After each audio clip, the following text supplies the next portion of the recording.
Blood of the Dead, an absolute classic, a must-play zombies experience. Black Ops 4's gem.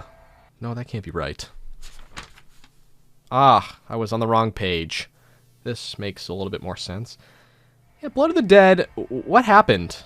Blood of the Dead was a disappointment. Blood of the Dead was disappointing. It disappointed me. This map did not hold up whatsoever. And for the record, I don't script my videos, believe it or not. This is a notebook filled with scribbles and NFL playoff predictions. This is coming from the heart. This is coming from deep within. Believe me, months prior to the release of Black Ops 4, when Treyarch informed us that we were getting Mob of the Dead remastered, nearly every single one of us in this community dropped down to our knees and orgasmed. That's how excited we were for this, because Mob of the Dead is generally considered to be one of, if not the greatest zombies map of all time.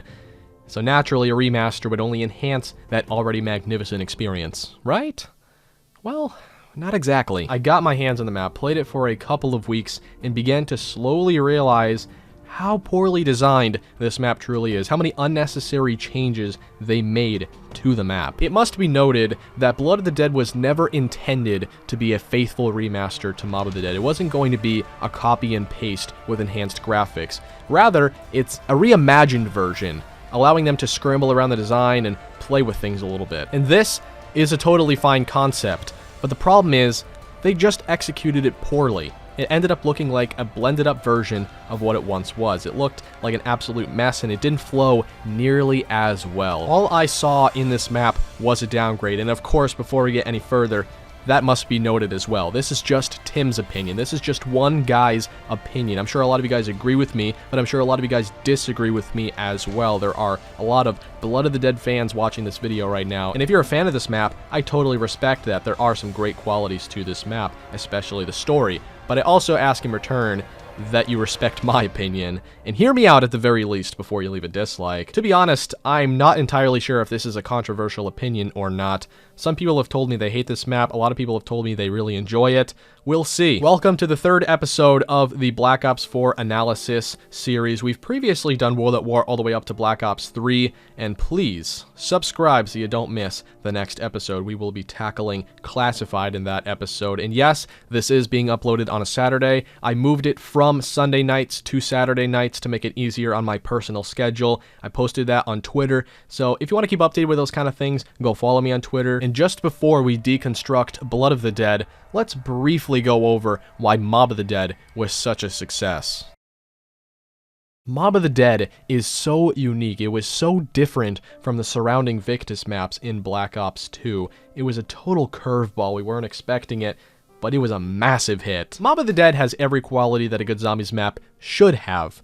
Starting with the kick-ass gameplay, you had a myriad of spectacular wonder weapons with variation. You then had Afterlife, which was a new means to power up the map. Certainly a major innovation there. And then you had the Pack-a-Punch process, flying the plane to the Golden Gate Bridge. The general concept of this map was fucking phenomenal. Trapped in Alcatraz prison, 4 mobsters plan to escape the island and break their endless cycle in purgatory. This, mind you, based off of and heavily inspired by a real-life Alcatraz prison escape. And these characters work, which is difficult having only been on one singular zombies map. Aside from being badass, this is a group of guys that you can attach yourself to. This is a solid zombies cast. It's an intriguing story. It's an intriguing, real, and historic location as well. It had phenomenal gameplay, a beautiful design, one of the best flowing maps ever. The high rounds were fun, and there was a lot of replayability value, especially through the variation in wonder weapons. This map did pretty much everything well.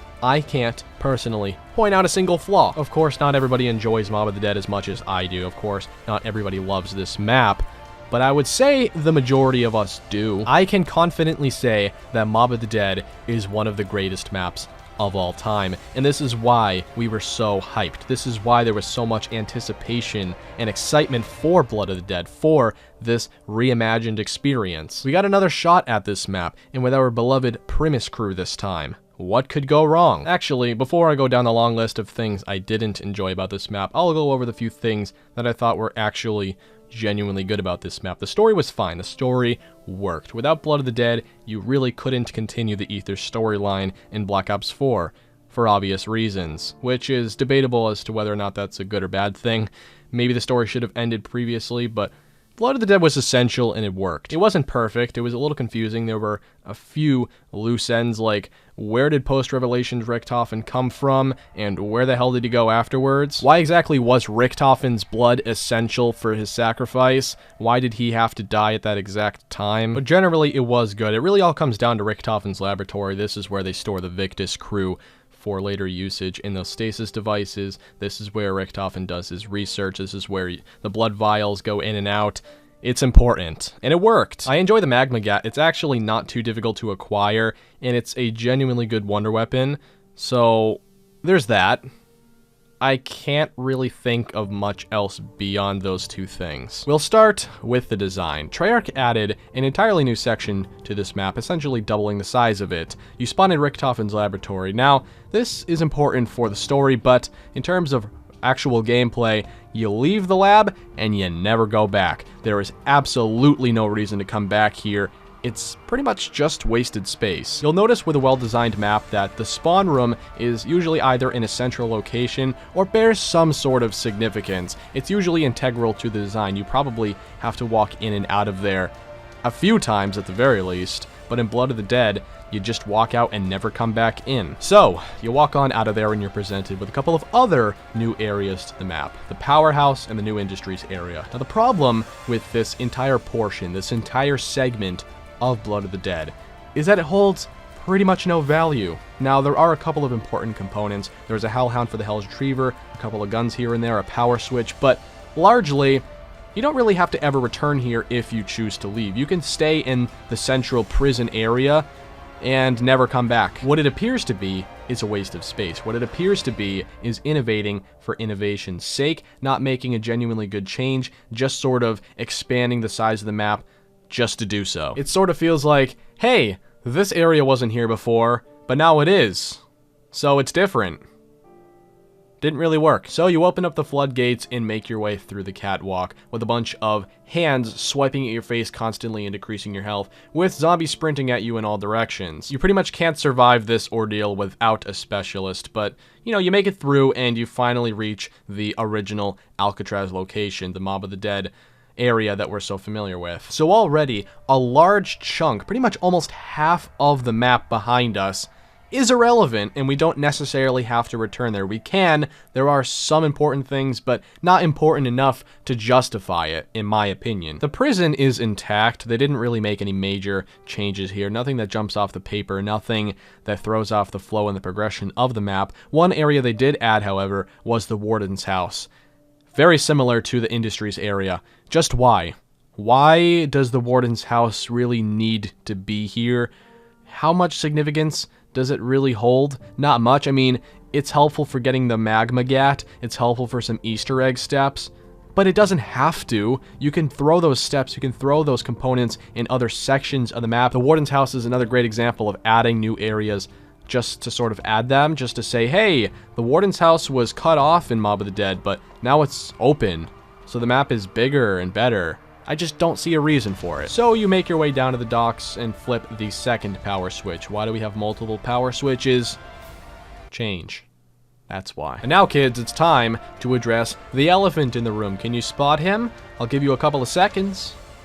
3, 2, 1. There's no bridge. There's no fucking bridge. They got rid of it. They got rid of the highlight of Mob of the Dead. Remember crafting the plane by going across the map, grabbing the parts, and then flying Icarus to the Golden Gate Bridge? And then Pack-a-Punch was there? What a reward. Not there anymore. That's all gone. In fact, there's a moving Pack-a-Punch machine now that you have to power up with a charged shield by extracting souls from zombies. Why are we overcomplicating that?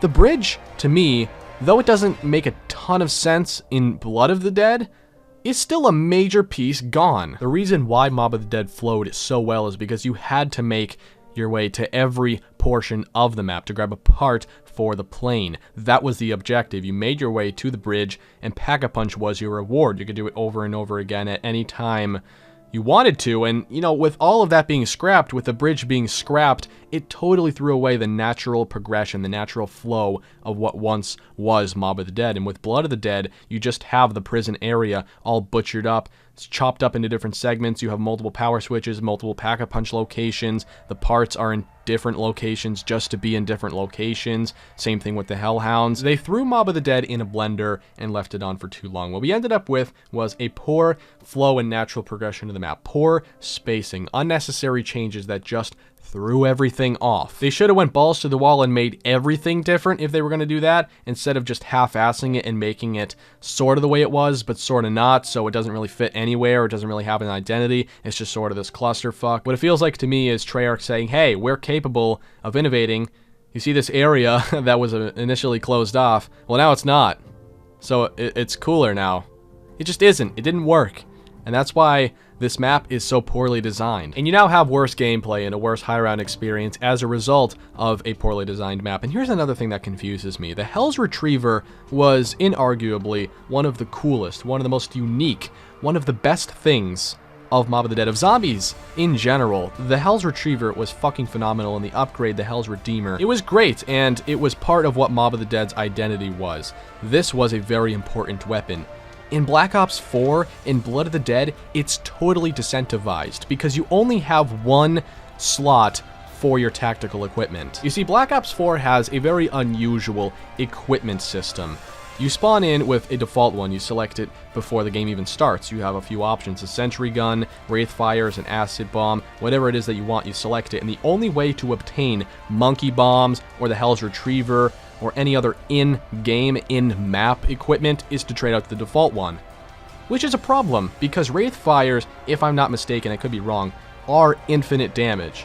Or at least significantly much more than the Hell's Retriever. So what you have here is a scenario where the Hell's Retriever is totally decentralized. There is actually no reason to obtain the Hell's Retriever on Blood of the Dead if you're running Wraith Fires. Maybe you just prefer the aesthetic, maybe you just prefer using the Hell's Retriever, but I'm pretty sure statistically the Wraith Fire sort of blows it out of the water, so any smart high-round player would run Wraith Fires over the Hell's Retriever. And you can't have both, you can only have one, because that's how it works in Black Ops 4, because Black Ops 4 is just a phenomenal, flawless system. So what you have here is a decentralized wonder weapon. So in most cases, there is no reason to actually go for the Hell's Retriever, one of the most important qualities of Mob of the Dead. And of course, the Hell's Redeemer, the process to get it, not even fucking worth it.